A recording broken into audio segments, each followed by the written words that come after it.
ये सारे एक ही डॉग का विनिंग है, मेरे मेल डॉग का winning. My uncle Scrooge, star of my house. ये डॉग इंडिया में बहुत ही न्यू डॉग, मतलब न्यू ब्रीड है। हमारे इंडिया में हार्डली 15 साल से ये ब्रीड इंडिया में मतलब आया है और लास्ट 5-7 साल में ये बहुत ज़्यादा फेमस हुआ है। क्रूप से राउंड होगा एंड टेल जो है वो it should be low down the croup. Tail हमेशा नीचे होना चाहिए and it should not be too big. Hello guys, welcome back to new video. तो आज हम लोग आए हैं लेक टाउन में, कोलकाता में। तो आज हम लोग एक आए हैं फ्रेंच बुल डॉग के कैनल में। तो ये बहुत ही एक शानदार कैनल है। तो आज आप लोगों को बहुत मजा आएगा और बहुत एक शानदार सा टॉय ब्रीड दिखाएंगे आपको। और यहाँ पे भैया है, वो कैनल के ओनर है, उनसे भी बात करेंगे। तो चलिए शुरू करते हैं। तो गाइस हमारे साथ भैया कैनल का ओनर है। सबसे पहले अपना नाम बता दीजिए व्यूअर्स को और अपने कैनल का नाम। नमस्ते एवरीवन, मेरा नाम शुभम मुखर्जी है। मैं कैनल का ओनर हूँ। अब कैनल का इन्होंने पूछा कि नाम क्या है। बेसिकली हमने कैनल का रजिस्ट्रेशन के लिए रिसेंटली अप्लाई किया है। मैंने 4 नाम दिए थे। केसीआई का एक रूल रहता है, you have to first give 4 names. तो मेरे वो चारों नाम रिजेक्ट हो गए क्योंकि वो ऑलरेडी किसी ने लेके रखे थे। तो हमने वापस से 4 नाम सबमिट किया and most probably by coming month and we'll have our channel name. But just to make it clear to the audience कि हम लोगों ने कैनल रजिस्टर केसीआई से कर लिया है। एंड मैं लेक टाउन में रहता हूँ, by the way. My name is Shubham Mukherjee.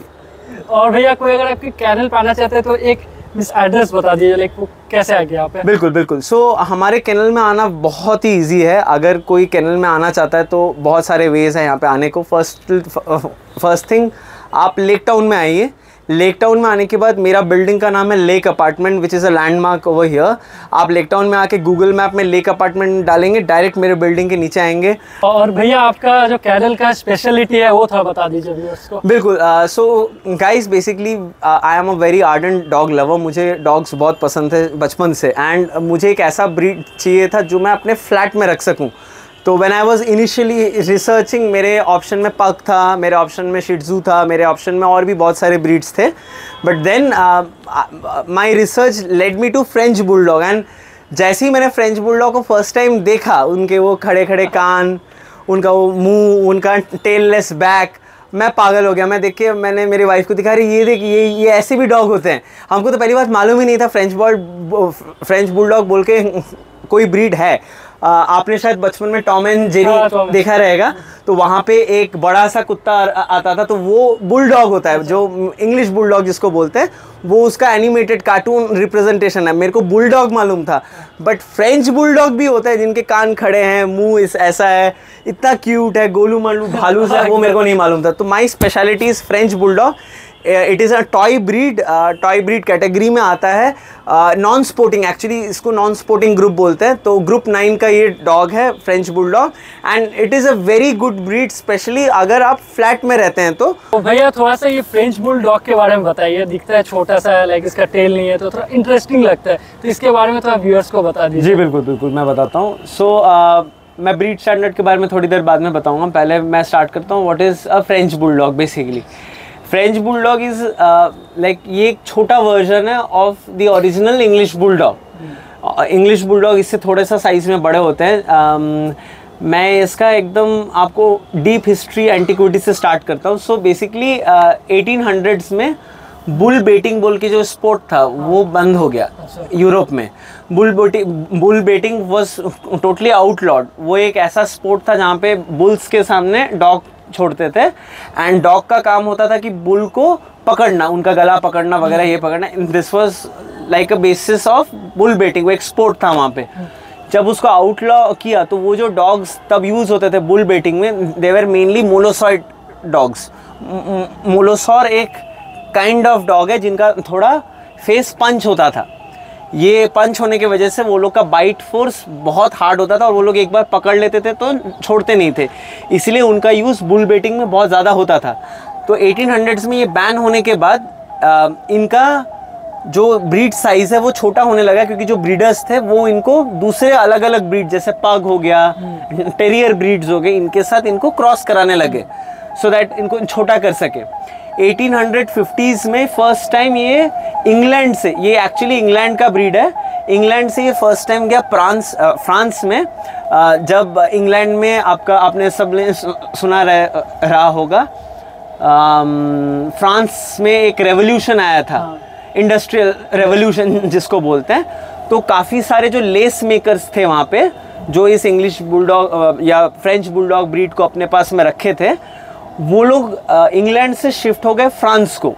जैसे ही वो लोग फ्रांस में पहुंच गए, वो लोग इस ब्रीड को और मेट करने लग गए। तो वहाँ पे जो नाइट लेडीज़ होती हैं, नाइट लेडीज़ मतलब आप समझ रहे हो मैं क्या बोलना चाहता हूँ, तो वहाँ पे हाई क्लास जो मेन आते थे, वो लोग ने जब देखा कि जो प्रोस्टिट्यूट्स हैं उनके पास में ये फ्रेंच बुलडॉग, एकदम क्यूट फ्रेंच बुलडॉग है, उनको मन करने लगा कि हमको भी ये डॉग चाहिए। और जितने भी हाई सोसाइटी लेडीज़ है, धीरे धीरे ये फ्रेंच बुलडॉग अपने पास रखने लग गए। ये फ्रांस से फिर इंग्लैंड, फ्रांस से फिर ऑस्ट्रिया, फ्रांस से फिर अमेरिका, ऐसे ऐसे अलग अलग जगह पे ये गया। 1850s में ये इसका फर्स्ट जो ब्रीड स्टैंडर्ड है वो फिक्स हुआ था, जहाँ पे इसका जो ईयर है, इरेक्ट ईयर्स। जो फर्स्ट इनिशियल फ्रेंच बुलडॉग थे उनमें 2 टाइप के ईयर थे, एक था जो बैट ईयर बोलते हैं, इरेक्ट ईयर्स, और एक था रोज ईयर्स जिसको फॉलन ईयर्स बोलते हैं। 1800s में जो बैट ईयर है उसको स्टैंडर्ड माना गया, और उसके बाद से जितने फ्रेंच बुलडॉग हैं सबके आज तक बैट ईयर्स हैं, जो खड़े ईयर्स हैं, और जो रोज ईयर्स हैं उनको आउट कर दिया गया धीरे धीरे। फर्स्ट AKC से आउट किया गया रोज ईयर्स, देन FCI ने भी इसी ब्रीड स्टैंडर्ड को बाद में 1900s में एक्सेप्ट किया। तो ये था एक छोटा सा ब्रीफ ब्रीड हिस्ट्री। इसके अंदर जैसे मैंने आपको बोला कि जो मोलोसॉइड ओरिजिनल डॉग्स थे उनको पग एंड टेरियर ब्रीड से मिक्स करा के इसका हाइट छोटा किया गया। फ्रेंच बुलडॉग बहुत ही शांत ब्रीड है, फ्रेंच बुलडॉग बहुत ही स्वीट ब्रीड है। जो इसके एंसेस्टर के अंदर क्वालिटीज़ था एग्रेशन का, वो अभी के फ्रेंच बुलडॉग में आपको नहीं मिलेगा, because they have been bred for being a lab dog. ये लैब में रहने के लिए बनाया गया, ये घर पे बच्चों के साथ खेलने कूदने के लिए ये ब्रीड बनाया गया basically. So this is a brief history on French bulldog. अभी मैं आपको ब्रीड स्टैंडर्ड के बारे में समझा रहा हूँ। तो the basic first thing that you should look in a good quality breeding French bulldog, जिसको आप शो भी कर सकते हो, that is the overall structure, the height of the bulldog, the shape of its back। तो पहला जो चीज़ है, हमेशा ये देखना हेड से जो नेक आ रहा है, it should B arching a bit. मैं जैसे अभी इसको स्टैक कर रहा हूँ, अब देखो, अभी मैं जैसे इसको स्टैक कर दूंगा, पाँव रखो बाबू, गुड गर्ल।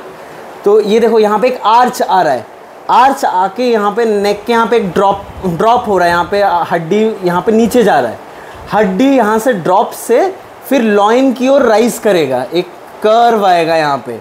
कर्व आने के बाद croup area should be rounded, croup से राउंड होगा, एंड टेल जो है वो it should be low down the croup.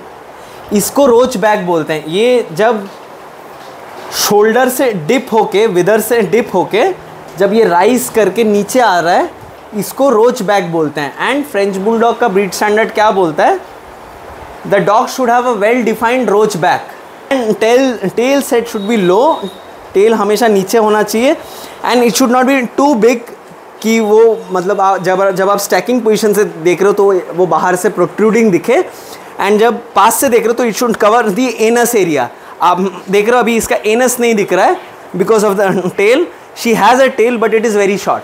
So when standing in stacking position, the French Bulldog height from the base of the feet till the wither, it should be in 10 inches, 10 to maximum 11 inches. The overall height should be less than the overall length slightly. जो height है वो length से slightly कम होना चाहिए।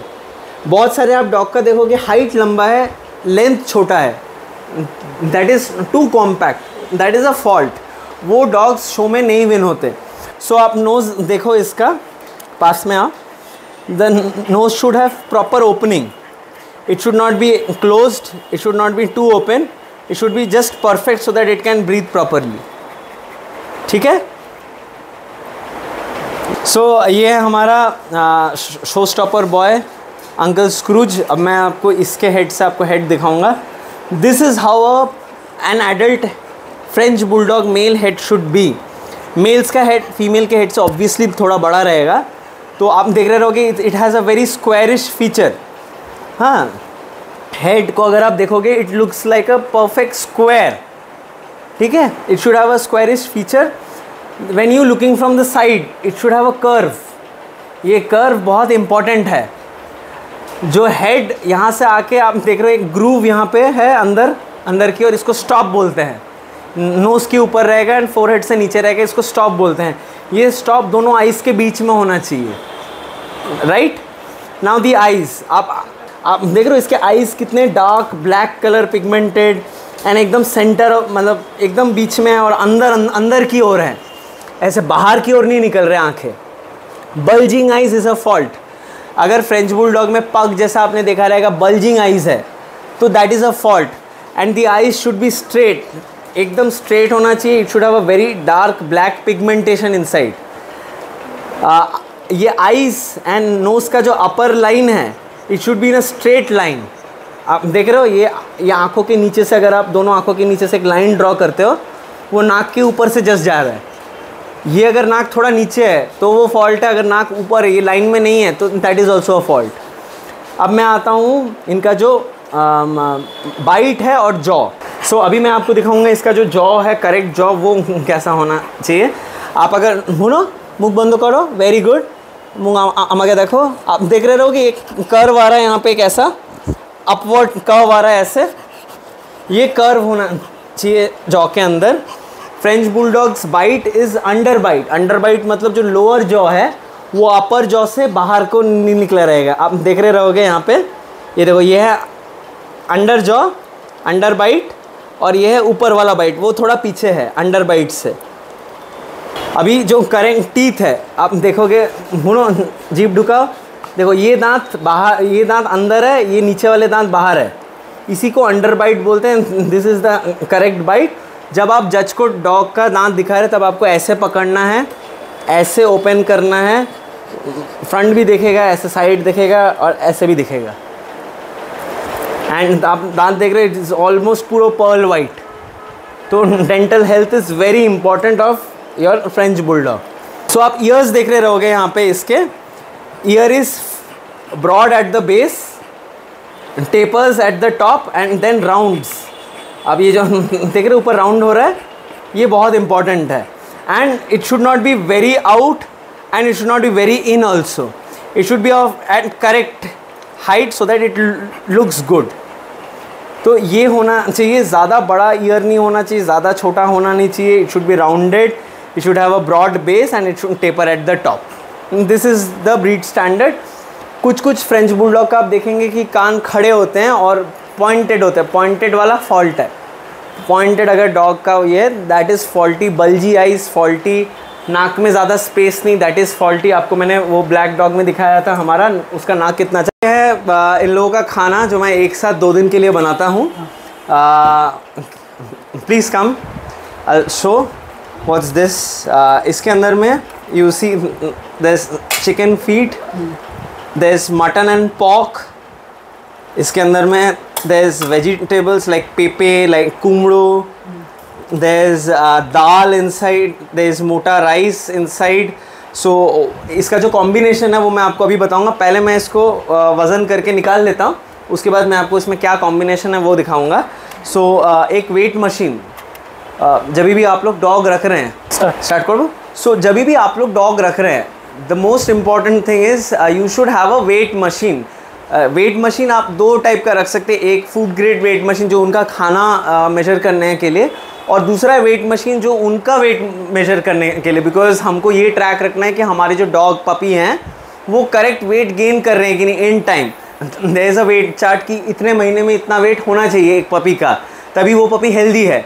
एक adult dog का इतना minimum base wait होना चाहिए, तो वो हम लोग मेजर करते हैं by weight scales. And food भी मैं ऐसे मेजर करके देता हूँ। So what is the measurement? मेरे तीनों पपी जो डॉग्स हैं, mail dog eats around 250 to 280 grams of wet food twice a day.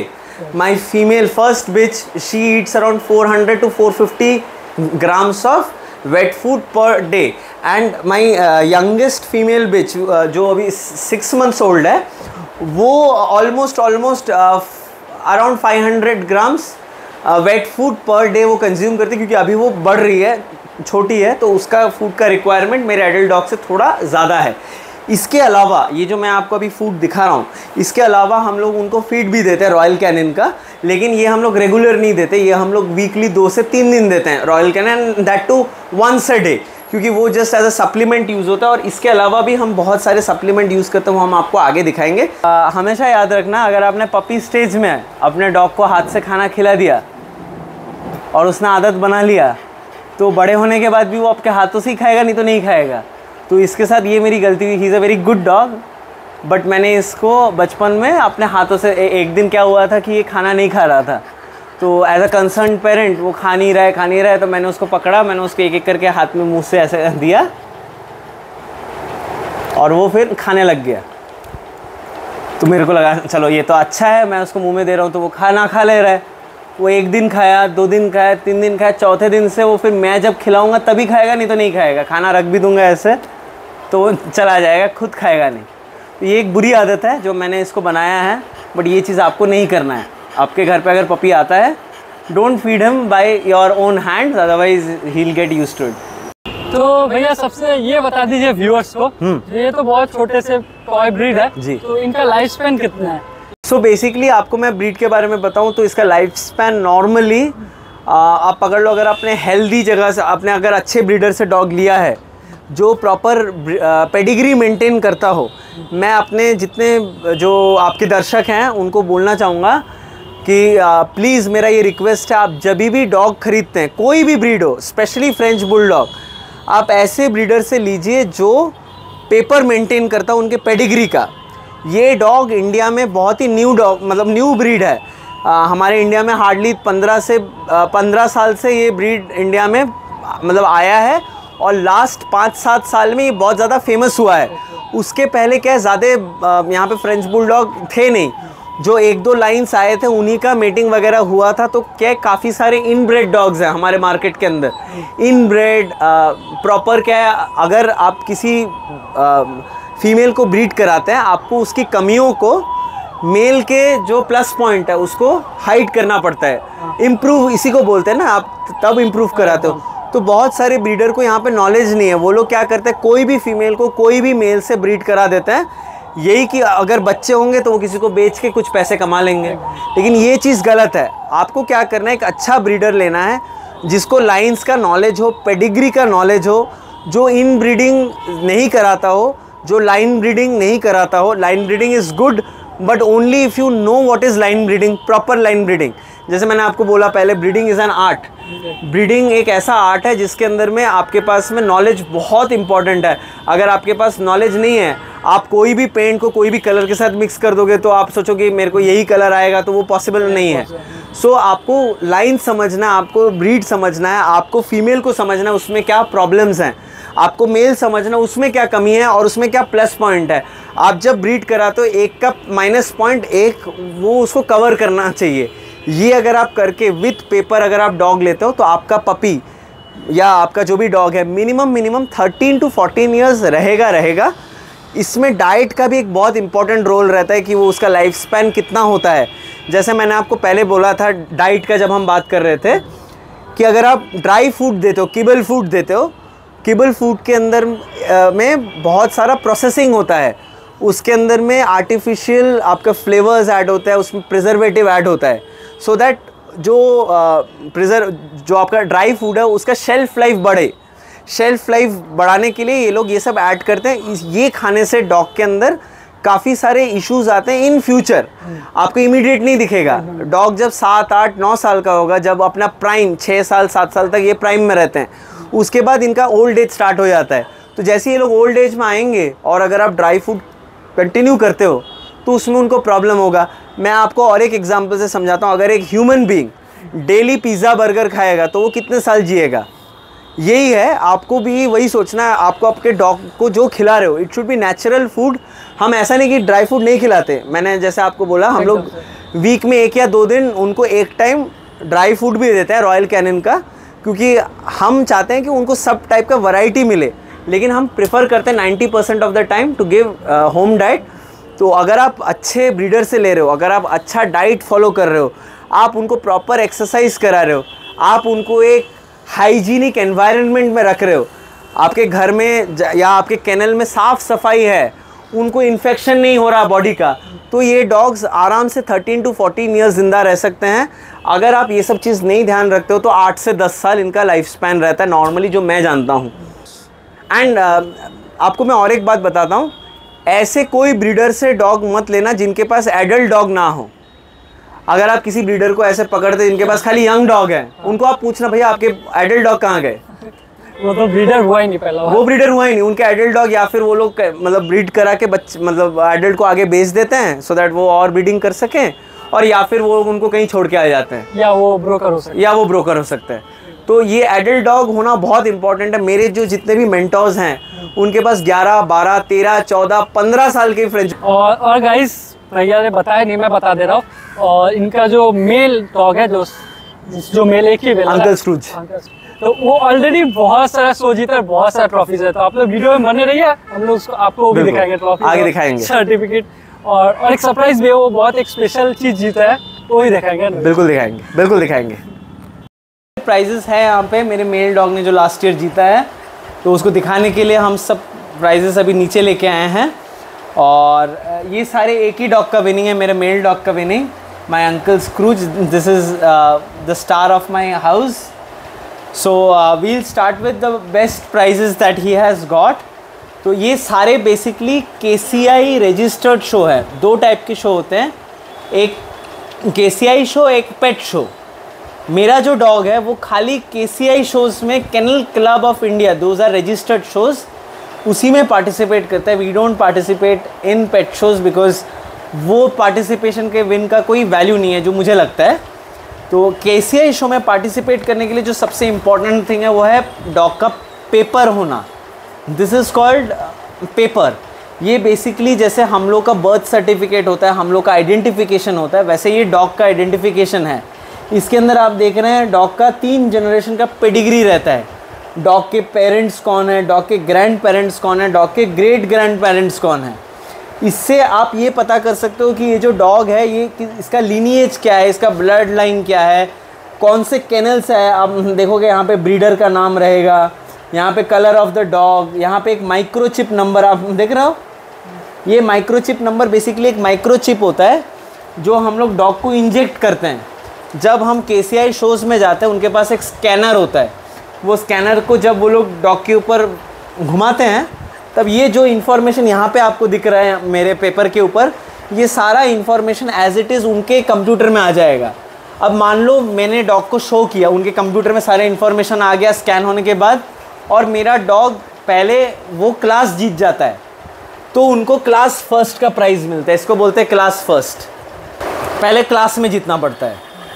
Class में जीतने के बाद बेस्ट ऑफ ब्रीड BOB के अंदर फाइट करता है। तो आप देखेंगे मेरे इसके अंदर में काफ़ी सारे ये तो CC हो गया। अच्छा, ये बेस्ट माइनर पपी मेरे पपी को मिला था, ये जब ये 5 महीने का था। इसको हम 5 महीने के एज से शो कर रहे हैं। ये जितना प्राइज़ आप देख रहे हैं 7 महीने के एज में इसने जीता है। ये प्राइज़ है देखो BOB means best of breed. So इसके पास काफ़ी सारे बेस्ट ऑफ ब्रीड है। ये बेस्ट ब्रीड होने के बाद में अपने ग्रुप के अंदर फाइट करता है जिसको ग्रुप विनिंग बोलते हैं। सो आप देख रहे हो ये ग्रुप विनिंग है। ग्रुप मतलब एक ग्रुप के अंदर बहुत सारे ब्रीड होते हैं, जैसे शिट्जू होता है वो भी ग्रुप 9 का डॉग है, पग ग्रुप 9 का डॉग है। तो अगर आपका डॉग उस ग्रुप में विन होता है तो वो ग्रुप विनर होता है। मेरा डॉग जैसे ग्रुप 2 भी हुआ है, ग्रुप 1 भी हुआ है। ग्रुप विनिंग के बाद वो बेस्ट इन शो के लिए फाइट करते हैं। Best in show is this most reputable मतलब prize that your dog can win. Total 1 to 8 best in shows होते हैं, यानी मान लीजिए एक डॉग शो में 400 डॉग 500 डॉग पार्टिसिपेट करते हैं, तो उन 500 डॉग एडल्ट, पपी, बिच, सीनियर सब में 8 बेस्ट डॉग निकाला जाता है।